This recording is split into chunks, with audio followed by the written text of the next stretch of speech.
Hey folks, Brian here. Welcome back to Wax Trash Treasures. Nice to see you, nice to be seen. Always great to be part of your day. One of the common discussions that comes up when talking about modern baseball collecting, and this isn't fair, but it is common anyway, is that we're somehow in a new junk wax era. That print runs are sky high, that they devalue the hobby, which is silly. Just so we're clear, you should never worry about devaluing the hobby. You should worry about what you like collecting. That's just my opinion, and my opinion is more valid than anybody else's as far as I'm concerned. So there you go. But you know, we've got these sky-high print runs. We've got 1.5 million parallels. Nothing has value anymore. Again, I don't care. And you know that we're in junk wax 2.0. So first off, I want to nip that in the bud right away. Yes, you can fairly argue that there are too many parallels in modern card production, especially on the Panini side. I love picking on Panini. It's super easy. Fuck.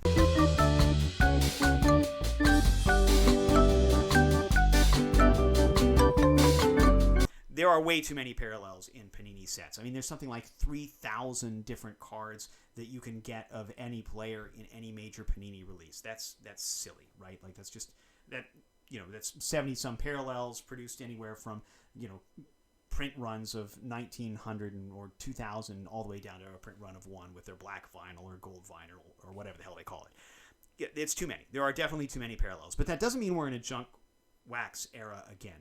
I want to take us back. In 1991 and 1992, the Topps print run was something on the order of 3 billion cards. Those sets were about 790. I think they were both 792 cards produced. We can use Topps as sort of the stand-in for the entire rest of the industry because they're the big name, right? 3 billion cards produced on a print run of 790. That means that you had something on the order of 3.5 million copies of every card. That's a lot. Like 3.5 million copies of 1992 Topps #1 Nolan Ryan, right? Like that's bananas. That is way too many copies of any card to be produced ever in the history of ever. If you watch some of the videos now about guys who are breaking down the print runs for modern Topps sets, I mean, they usually peak out at about 1 million, right? Like there's a big difference between 1 million and 3.5 million. In fact, the difference is 3.5 times, right? If my math is right. There are way more cards produced in the 1980s and early 1990s than there have been today. But we are in something of a junk era, and that is we're in a junk slab era. I think people are grading too many goddamn cards. I think people are too aggressive about grading cards. They're too interested in it. Look, this is a Tim Lincecum rookie card. Timmy Lince was a fine baseball player. I think he won, 3 World Series with the Giants in, 2008, 2010, 2012. He's a good baseball player. He deserves credit for being a good baseball player. You don't need to grade a Tim Lincecum rookie card. You especially don't need to send it to Beckett to get a 9 on the damn thing. That's unreasonable. You probably don't need to grade a 2003 Upper Deck Phenomenal Beginnings cards. This is part of a set that Upper Deck released when LeBron James came out as a rookie in 2003. There's like 24 cards in the set or something like this. You probably don't need to grade You don't need to grade a 1991 Brett Favre rookie card.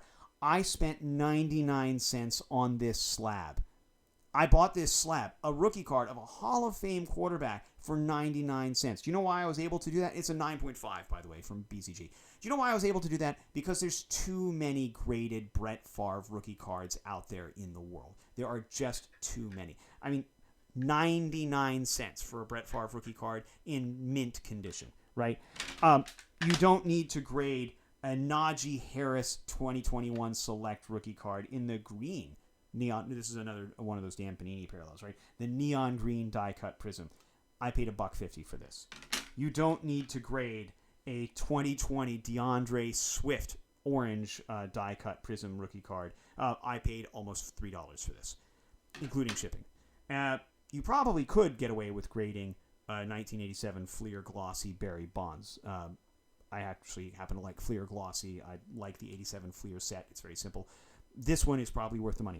All of the rest of these cards right here, this entire stack of graded cards, I got for a total of less than $25. It costs $15 to grade a card. You're grading too many cards. That's the the junk era that we're in now. Not a junk wax era, a junk slab era. There are too many graded cards floating around. There are too many high-grade graded cards floating around. Again, 9.5 Brett Favre rookie card, 99 cents. The market is not there to support this. If you want to grade your cards, fine. I guess I'm not going to stop you, right? I'm never going to tell people how they should and should not collect their cards. That's up to them if you want to do it. But if you're going to grade cards for sales, Derek Thomas Topps traded card. I paid $10 for this one. This was the most expensive card in this entire stack. Look, if you want to grade cards for sales, don't. Take a step back. Let the market correct itself, because you're going to pay more shipping that card off to PSA, Beckett, Tag, or whoever else you're grading with. You're going to pay more to them to grade the card than you're ever going to get back in selling it 99 times out of 100. There are so very few cards that are truly worth grading, and worth grading to the extent that you can turn it around for a profit. And if you're grading Najee Harris rookie cards, you have a problem. Seek help. That's all I got. It's not a junk wax era, it's a junk slab era. Thanks for watching.